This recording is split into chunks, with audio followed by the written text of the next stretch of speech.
This is a map where I think that mech is a little bit more workable than on other maps, but I think it's pretty dang hard to execute the attack timings cross map if you're up against someone like Taeja. And I'm just sort of assuming that Taeja will be the Marine maraudering one. Yeah.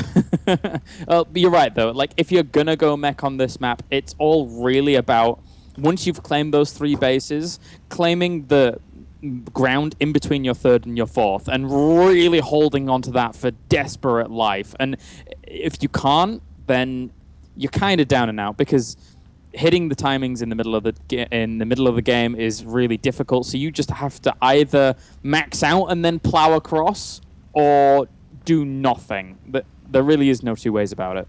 Yeah.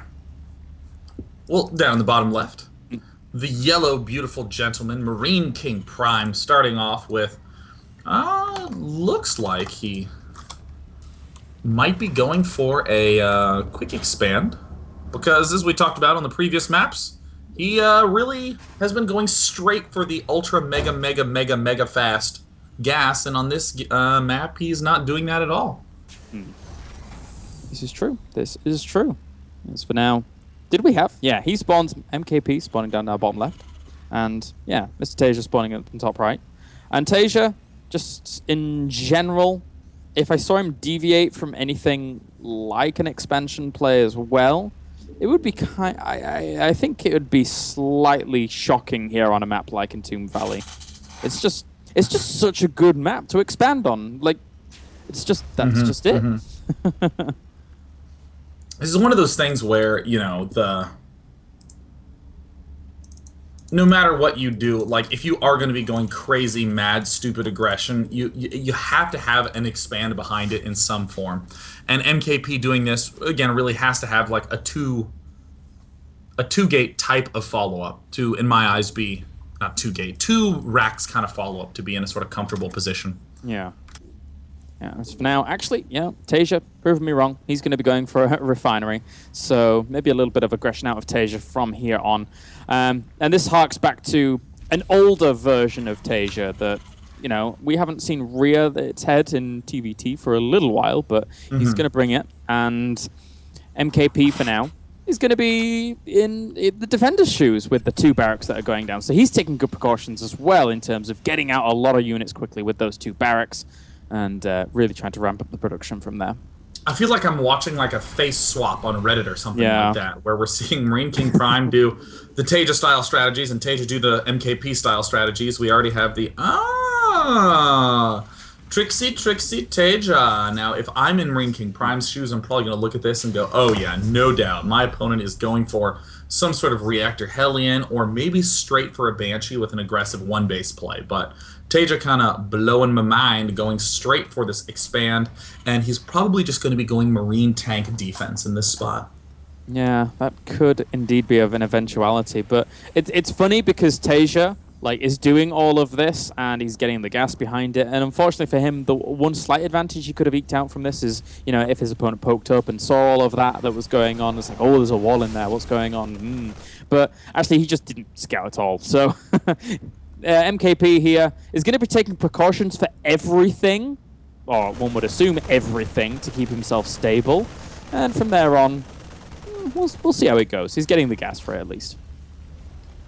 Yeah, I quite like what MarineKingPrime is doing. That's still along those lines of what we've been talking about, but have yet not seen, the whole marine aggression thing. And if you're in Taeja's shoes, you kind of have to go for the starport, because there's really no way to defend against Banshees with just a meager number of Marines from 1 barracks, even if it is a reactor barracks. So Taeja now just going for his orbital command, and MKP really emphasizing that Marine, going for the early engineering bay. And, you know, I even saw Ganji do something cute where he goes for combat shield +1 and 2 reactors before getting up a factory. So he almost completely abandons the medevac idea and just busts right in there with a bunch of combat shield Marines super swiftly.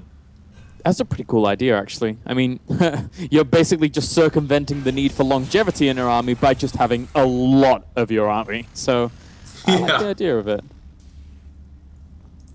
So now we have the factory coming out. No real pressure at this point yet. Hellions just sort of gently poking about. And we see Taeja just sort of pulling back and doing the usual mixture. But this could be some... What is going on over in... Ah, there we go. I was wondering what Taeja was doing. He needs to sit down and practice with Legos a little more first. But yeah, I like it.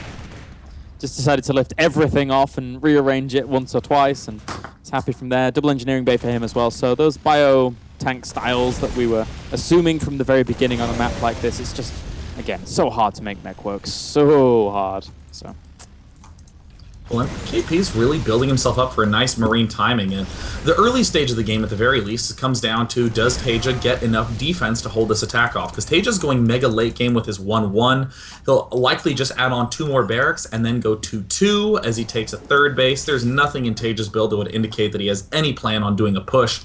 Maybe if MKP botches this attack really hard, then LiquidTaeja can swing back with some tanks and just 1-1, but it's going to be pretty reasonable of a call on the ultra long term for Taeja.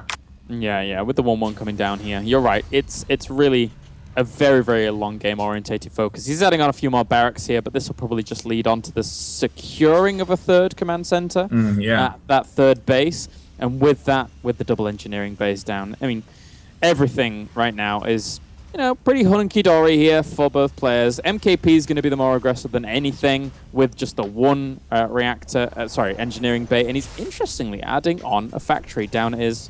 Oh no, it was just the normal factory going to land in that location for some reason, and he lifted his command. Did you see that? He lifted his command center for the second. I saw those SCVs just sort of go off in their own way. I remember that when that used to happen in Brood War, when you tried to add on your comsat. And you'd fudge it. Oh, that was a painful thing. There's LiquidTaeja with the 2 more barracks to get his stim and combat shield upgrade. He's getting his armory, or at least he should be getting his armory. There's the armory going down right now. It's a little bit late, but no big deal. He'll be starting his 3rd command center. And again, it's all going to come down to whether or not he can hold off this push. And Marine King has 31 Marines up against 16 unupgraded Marines. Taeja, move that tank to the front, Taeja. Oh, Taeja! Well, this is going to be pretty... Oh, God, he's just got his units everywhere. Marine King, actually, this just could be do or die here. I mean, Taeja... Oh, he actually moves one of the tanks to the front. Those 2 tanks with the bunker are pretty formidable. They're going to do a lot of splash damage to those Marines. I'm wondering why those Hellions are so far back in the base. Did they not see? Why are there troops up in the main base? MarineKingPrime. Oh, my God, the first shots of the tanks go straight for the Marauder. Oh, MarineKingPrime is just breaking up the front with pure, good old-fashioned Marine and Taeja. Oh my God, what a painful situation. Oh my God, he had enough units. They were just back in his main base. Look at this. MarineKingPrime is only able to barely break through it.